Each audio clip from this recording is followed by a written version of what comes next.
Rollerball is the successor to Nintendo's Pinball. I initially thought of using that line to open the video as a joke, something to tweak some noses. But the more I thought about it, this is a sequel in all but name. It's by the same developer, doing the same style of game, using a lot of the same techniques, only more advanced. And about 6 months after this, HAL is going to release Rock Hiki no Wani Dai Koshin, otherwise known as Revenge of the Gator. And it's going to be very similar to Rollerball. Rollerball was actually designed and released very shortly after Pinball. In fact, the two games had the exact same team. But Rollerball was released to computers, probably due to the limitations of the Famicom in 1984. So this was actually a fairly old game once the Famicom got it. Now, I've mentioned in other videos about pinball games on the Famicom that I'm pretty particular about video pinball.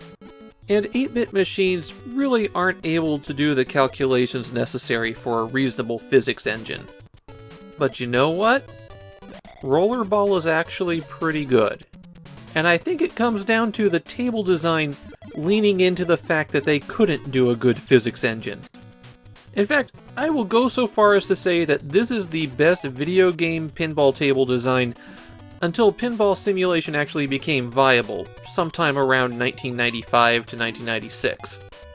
The only things that outshine it are some games that take exceptional real-world pinball tables and turn them into video games. This is a pinball table that couldn't exist in real life, but is designed around being a video game.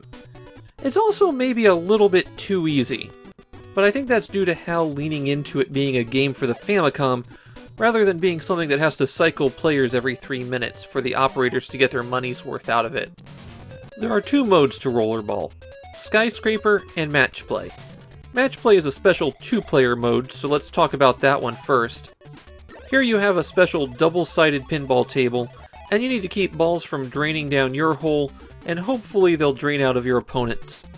While doing that, you're trying to rack up score, and there's some random special effects that can kick in if you hit certain targets. It's fine, perfectly reasonable. Kind of an open table design, but that's because you're competing against the other player and there's 2 balls going constantly. Skyscraper is the real game. That's the name of the 4-screen high table that's the real pinball. The controls are simple enough. Hitting anything on the D-pad activates the left flipper, hitting A or B activates the right flipper. And you can hold down A or B to launch the ball. Now let's talk about this table because it's really well designed. It's 4 screens tall and we're going to start at the bottom. If the ball drains from here, you're out. On the left you have a loop, and going through that spinner rotates through the bonuses. You get that bonus by hitting the target outside the loop and then rolling over the light.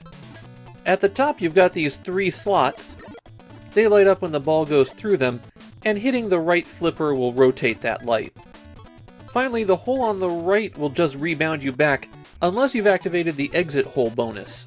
Then it drops you back into the launch row. Obviously, if you're at the bottom, you want to get back up.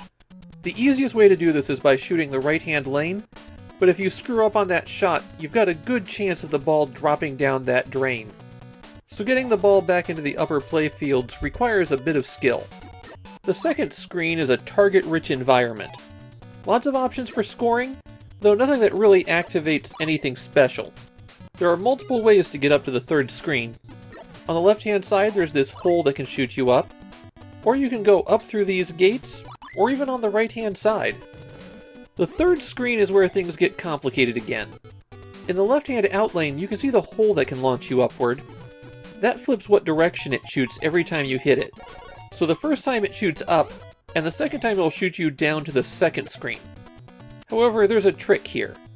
Shooting the middle loop will spin the slot machine, and if you get 3 cherries, then that hole will always shoot up. The set of holes on the left-hand side are special. The lower one shoots you up into the bumper, and if you get into the second hole, you can get a ball locked into the 4th screen. The rollover targets here don't rotate when you hit the right flipper, so just be aware of that. You shoot right up the middle to get up to the 4th screen, and this one's all gimmicks. On the left-hand side, hit the 4 targets to put a bumper in front of the out lane. On the right-hand side, hit the 4 targets to flip open the lock. If there's already a ball locked and you go down there, then you start multi-ball. Multi-ball is just 2 balls in this game. And if one goes off the screen, you keep playing with just 1 ball until you go back to that screen. The ball that changed screen first is always placed into the same starting position. It's actually kind of useful on the lower screen, where you can shoot one of the balls off to the upper right, and it's guaranteed to start in a better spot when you get up there. The important thing on the 4th screen, randomly, one of the letters will be flashing. Roll over that letter to light it up, and another unlit letter will start flashing. When you light everything up, go through the top loop, and that will trigger everything to become bumpers. The bumpers are destroyed after a few hits, so destroy all the bumpers on the field, and go through the loop one more time, and you get an extra ball.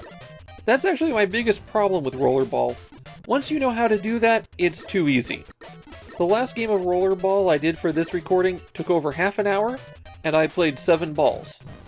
Those are the major features on each screen, and the thing is, all of the shots here make a lot of sense. This isn't just rollovers, bumper, a ramp, and outlane. There's real consideration placed into the flow of this table. The shots make sense. There's some that are more difficult than others, but you get better rewards for them.